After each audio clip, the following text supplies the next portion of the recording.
Live from WOWT, First Alert 6 starts now. And thank you for joining us here on First Alert 6 streaming on this Wednesday. I'm Erin Hartley. I'm Cerise Cole with Jared Lansford, Senior Chief Meteorologist Rusty Lord. The big story today. You thought yesterday's wind was something? We are taking it up a notch today. Yeah, it's going to gust easily, I think, near 40 miles per hour. And that means for you, today's your trash day. You could have those bins tipped over. Yeah. Christmas decorations could be in jeopardy, so we'll see how it goes today. But already starting to see some of the nasty wind gusts show up on the map. Had some gusts up near 40 miles per hour around Norfolk, and this is trying to tell us, I think, Wayne, Nebraska, just off the map, trying to gust up over 40 miles per hour, so it's a blustery one. Right now, we're 25 to 35. These will keep going up, and especially as we get to 9 o'clock, gusts near 40 miles per hour. So bank on a colder feel all the way around today as you head out the door. It's going to be chilly to start off the day and chilly to end the day as well. So this is where we're at right now. 38 sustained winds, still less than 20 miles per hour, but the feels like number down in the 20s. So you're going to want to bank on 20s for the feels like temperature when you step out this morning, and the wind gusts will pick up and gust near 40 miles per hour. Here's temperatures all across the area. A lot of 30s on the map. There's your wind chills, mostly in the 20s, 23 Denison, 24 in Harlan.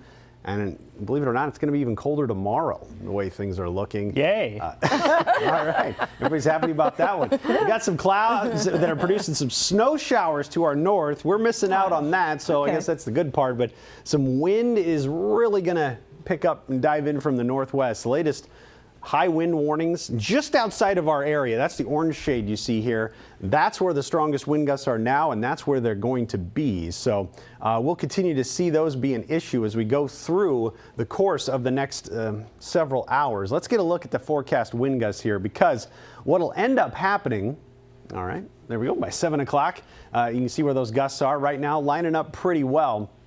We go closer to 9, and we can really start to see those pick up. Gusts near 40 miles per hour. The strongest gusts are going to be up here around the Norfolk area as we make our way a little deeper into the day. So from 9 to noon, you'll notice those gusts really start to pick up a little bit more, and that's where we could see some of those. There you go, 45 miles per hour around Norfolk. There's 35 to 40 for most of the rest of the area. And then as we progress a little deeper into the afternoon, I think by 2 to 3 o'clock, you can see 35 to 40 mile per hour gusts.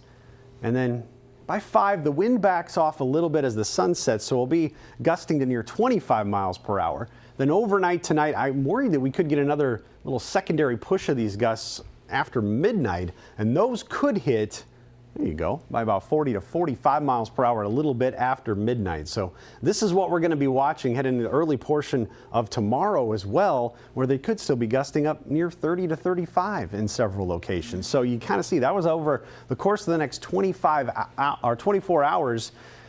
The winds are going to be a factor, and look where it takes our temperatures by Thursday, down to 41 for the afternoon high, 44 on Thursday. So it's cold, colder than it should be, but at least it rebounds a little bit by this upcoming weekend. So some good news there. All right, speaking of the weekend, it looks like temperatures should be a little bit better, but are the winds going to be impacting the Huskers? That's the good news. The wind goes away for the weekend. So if you got tickets to that game in Lincoln, final home game of the season, it does look like it's going to be pretty good with low 50s around kickoff. This has trended up a little bit because kickoff's at 2:30. That's good. You get the warmest part of the day there during the first half of the game, and then it'll cool off into the 40s by the end of that game. So some positive news there, but a couple of chilly days leading up to that. You can see morning lows in the 20s the next couple of mornings.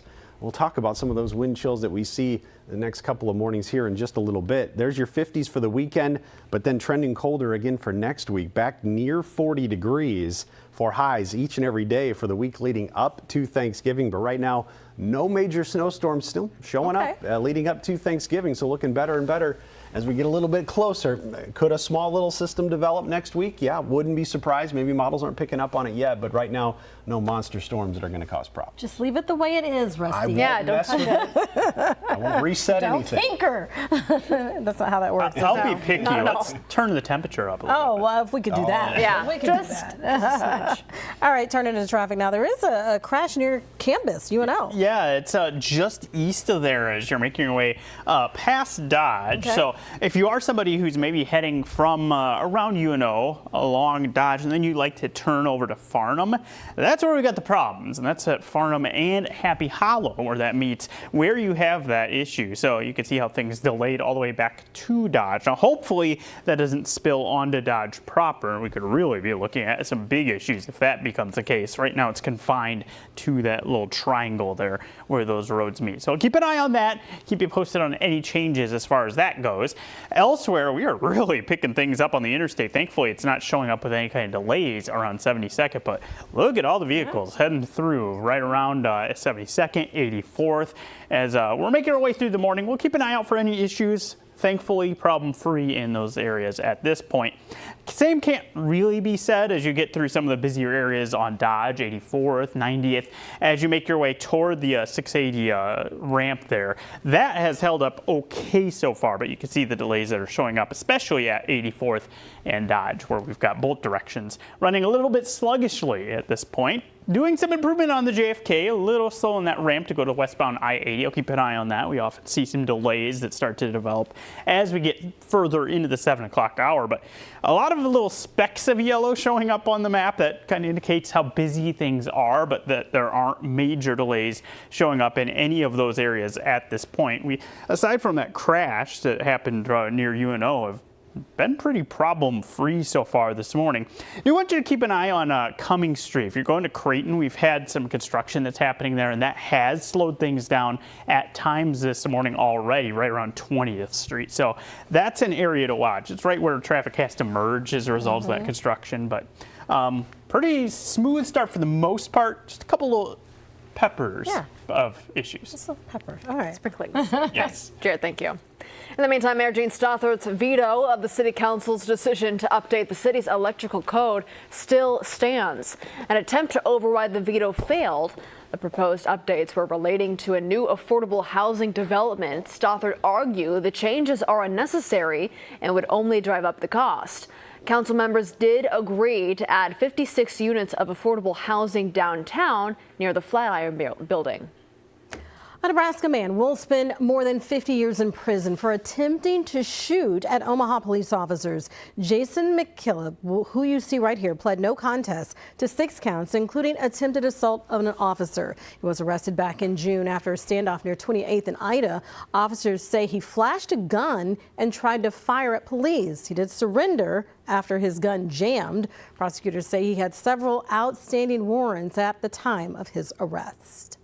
Update now to the ongoing drama over the Nebraska medical marijuana petition case. Attorney General Mike Hilger says the current investigations will not impact the certification of the ballot measures. Now, a ruling on the trial is now in the hands of the district court judge in Lancaster County. Whatever the ruling, the Nebraska Supreme Court is also expected to weigh in. All right, here at the First Alert 6 safety desk, bird flu causing multi-state outbreaks in wild birds, poultry, other animals. Maria, you have a look at the latest data and how we all can prevent infection. Absolutely. That data coming in from the CDC. Now their totals are coming up to 52 cases of bird flu in people since April. That's when this really big outbreak started, the latest one. Now, experts say this latest strain of the virus, it actually came over in 2021 and spread through wild birds throughout North America. Now, so far in the U.S., those who have tested positive have different symptoms like eye redness or discharge, as well as some mild upper respiratory symptoms. The CD says people who have tested positive have recovered from their illnesses after some treatment with antiviral medications. Now, to reduce the risk, CDC is recommending avoiding exposure to sick or dead animals. They're also advising against drinking raw milk, but they say pasteurized milk is safe to drink. CDC also says the food supply in the U.S. is still safe, so that's good news there. Yes. They are sharing this information, of course, to raise awareness about this and let people know what's going on. They don't want to spread any panic, and they say there is no need to. Just giving us knowledge. We appreciate that. All right. You also have some information on the benefits of aerobic exercise. Yes, Cerise, a new study from the British Journal of Sports Medicine is finding that for people who are middle-aged or older age, this aerobics could actually reduce the risk of dementia. Now, the study reveals good cardiorespiratory health was shown to delay the onset of dementia by 1.5 years. Now, people who were likely to have Alzheimer's reduced their risk by 1/3. The study looked at more than 61,000 people over 15 years, and they say that cardiorespiratory health can be boosted at any point in life. So you could start now, you could start later, it'll still help you. But if you do nothing, that health rate decreases by 3 to 6% each decade, starting in your 20s and 30s. The American Heart Association also says the decrease grows to more than 20% in your 70s and beyond. So it's really good to start now. Yeah, so many benefits to just get up and get moving, right? Yeah, it's fun too. Brisk walk, that's all you got to do. All right, Maria Cade with the latest information this morning. And now we will be back with more news. Stay with us.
All right, if there was a word of the day today, it's certainly wind, because that's what we're dealing with today. The good news is, if you need any good news, is that the worst wind is going to be today. Yeah, it's going to die off. Without a doubt. It's not even that bad right now either. It's going to pick up as the morning goes along. So if you can get out and get going and start your day, you see the wind isn't all that bad. It's wrapped the flag around the pole here at 90th and Dodge, but this is where we're starting off the day. 38 degrees, gusts trying to get up near 30 miles per hour right now. Those will pick up, feels like number of 29 as of right now. So if today's your trash day, it might end up being tipped over, the empty bin. I think we're definitely going to hear some lids flapping in the breeze if you're working from home today. It's going to be a blustery one. Already seeing the gusts 25 to 30 miles per hour in spots. So those northwest winds are going to be howling today. Notice from 8 to 9. Forecast wind gusts almost double, and it's just due to the sun rising, the air mixing a little bit more, and we'll have gusts 35 to 40 in the metro easily. I think there could be some gusts near 50 miles per hour in the counties off to the northwest here. So this is what we'll be tracking as these move to the from northwest to southeast. By 9 a.m. we're looking at upper 30s for air temperature, should be lower 40s by noon, and mid 40s, probably the best we'll be able to do by 3 o'clock today, with clouds a little thicker to the northeast. You can see may struggle to get out of the 30s in a few spots. It's going to be a cold day. It's going to be a windy day, and it only gets colder for tomorrow. Here's the clouds that are moving out. Watch where temperatures go. 10 o'clock tonight down into the mid 30s. Overnight, we fall into the lower 30s and should be able to wake up tomorrow morning in the upper 20s in many spots. That's where we start off Thursday. And yes, these numbers will feel colder. Here's your wind gusts for tomorrow. At their strongest in the morning. Early in the morning, we're talking gusts near 30 to 35, and then they'll back off a bit as the day goes along. Gusts 25 to near 30 miles per hour early on. But notice the wind chills tomorrow morning. How about this? Haven't had to use this graph in a while. Down in the teens in some spots. That's going to be pretty uncomfortable to start off the day. Then as we go into Thursday afternoon, only 41 for the high, 44 Friday, so a nice little warming trend there into the weekend, and all things looking pretty good for heading down to Lincoln. I think the game with 50s turning into 40s during the game. Good that it's a 2:30 kick anyway down in Lincoln. Love to see that, because if any early morning games can be cold, and any evening games can be chilly as well. So all that bodes well heading into this upcoming weekend. Love to see it. At least we line up the warmest stuff over the upcoming weekend. You're giving them the tools. They just need to get a win. That's the thing. No wind. Everything's going to be okay. Now it's up to them. All right. We're also, we're a week out and a day from Thanksgiving. We're starting to glimpse of how that holiday forecast is shaping up. Yeah, it looks like it's going to be cold. We can bank on that as we get a little closer to the week, but no big storm systems. If there's anything floating around out there, we got to watch maybe Wednesday to see something move through the middle of the country. But right now, nothing glaring, no alarming signs of any big time rain or snow moving through. It's just, notice it's going to be cold, struggling to hit 40 degrees each afternoon. And that may be the trend late November into early December, as some colder air trying to spill in from the northwest. So it looks like Canada is going to send its finest our way for a little while. Rush? Yeah, there you go. Brian Adams, all the good. But no, it's all about the cold, it looks like, starting next week, and we'll see how long it lasts. I missed that warmer than average. Yeah, that went away, didn't it? I don't remember that was good times. The Reds, yeah, it was a good run. Okay. All right. You have an update about that crash that you've been talking about this morning so far? Still looking at some delays in that area. Okay. So if you're making your way around Happy Hollow, Dodge, Farnham, that kind of triangle right near UNO, let's take a look at where we're sitting with that right now. Still looks remarkably similar to what we did last time I showed you this, with an added little slowdown starting to show up there westbound on Farnham in that area. So watch this general vicinity for some delays as you try to make your way through there. That's where we have that crash. But we have some other slowdowns to talk about, and that includes as you make your way into the Iowa side of the metro, right near Lewis Central High, Harry Langdon, Highway 92. You're looking at quite the delay showing up there, and of course there's a lot of school traffic that starts to go into that area about this point in the morning. So watch for some delays if you're heading through there. You're probably used to it being a little slow, but it's a little slower than normal. And then our construction zones is where things are lighting up, and especially look at 4th Street. I've been talking about this, giving you the first alert for this to be a problem as we've gone through the last day or two, but it's lighting up in the oranges on Fort, both directions, one-lane travel between 114th, 122nd. We've got 2 more months where we have to deal with this construction being here. So plan accordingly. Maybe consider using Maple as your alternate route. We can take a look there, see how Maple is looking, and it's a little slow approaching 120th. Probably some people who are already trying to work that alternate route. We'll keep an eye on that, but that's probably your better option for the time being. Otherwise, no major issues that have shown up. We kind of walked through where things are the slowest, and of course, as we go through the rest of the morning, we'll give you a first alert if we start to see any other problems develop. All right, Jared, thank you. Well, authorities in central Nebraska need your help finding a missing man. Nathan Johnson hasn't been seen in more than 3 weeks now. His family reported him missing in Butler County. They told deputies he sometimes visits the Columbus area. They also receive information indicating he could be in the North Omaha area. So Johnson is 5'8". He has red hair. If you have seen him, and there's this picture right there, you should call the Butler County Sheriff's Office. Happening today, a state agency will get some new leadership. Governor Jim Pillen is set to announce his appointment as director to the Nebraska State Historical Society. This year, the organization became a code agency and part of the governor's cabinet. The event starts at 11 a.m. at the state capitol, of course, in Lincoln. Well, a new program in Iowa to expand child care options is now showing some benefits. Yeah, it helps increase wages and improve benefits for child care providers. A report shows the number of children enrolled in child care services went up in the 7 participating communities. 275 new child care slots were created, and more than 100 businesses have benefited. Those are impressive numbers if you're only looking at a handful of communities. So imagine if that was scaled up. The infusion of cash, the stability that it provides for child care providers is impressive. If the pilot program expanded statewide, estimates show it would create 8,000 new jobs and add 11,000 new child care slots. Well, a creation you have to see to believe. Yeah, how you can get a slice of action when First Alert 6 streaming comes back.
Well, Pizza Hut has partnered with Irvine's Just Beyond Paradise Winery to create a tomato-based wine that it says captures the essence of a pizza slice. All right, what do you think about this? The red wine offers hints of basil, oregano, and just a whisper of garlic. The limited edition wine is sold on Irvine's website either by the bottle or as part of a gift box. That gift box, yes, packaged just like a pizza box. Yeah, you can have garlic breath.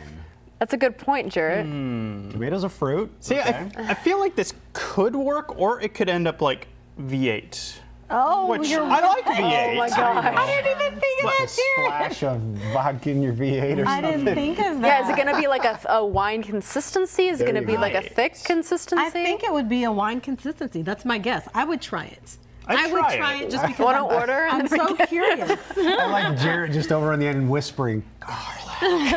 Cerise is a professional. She didn't even. I like garlic, so I was like, yes.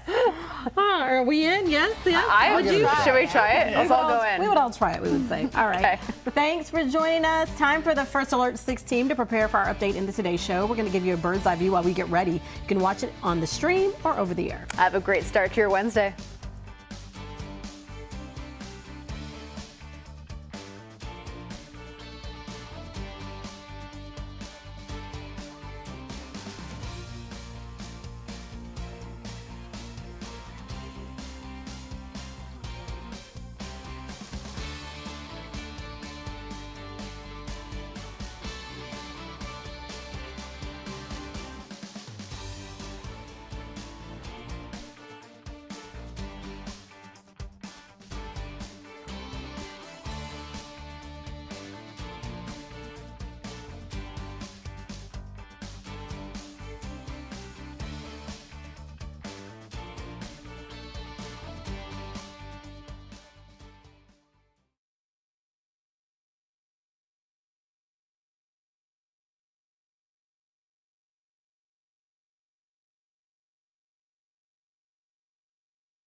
Live from WOWT, First Alert 6 starts now. Good Wednesday morning, everybody. It is 7:26. I'm Cerise Cole. And I'm Erin Hartley. We'll check in with a traffic alert this morning with Jarrett Lansford. Looks like a situation down in Bellevue. Yeah, a water main break at a very inopportune area. This is right where Fort Crook and Galvin Road meet. So a lot of traffic that makes its way through this right around Georgia Avenue. So watch for some potential impacts as you're heading through this area. It's possible there may be some lane closures as they deal with the aftermath of that water main break. Elsewhere, still watching any lingering issues from a crash at Happy Hollow and Farnham. This is right near Dodge. You can see it's a little slow in that area. Elsewhere, we have actually moved pretty well as we've started off the commute. Hopefully, we can hold that as the case through the rest of the morning. Rusty. All right, thanks, Jared. Out the door, it's all about the wind today. Temperatures are cold, and the wind's just going to make it colder. Sustained winds up near 20 miles per hour. The gusts trying to go 20 to 30 miles per hour at the moment. That's the latest as of 7 a.m. You can see 38 feels like 29 in Omaha right now, and that's the case. Air temperatures in the 30s, wind chills in the 20s. That's what you get for the next couple hours before we try to warm up. But what gets in the way of the warming? This wind that's going to pick up, gusting to near 40 miles per hour today. First alert to a blustery day, a chilly day.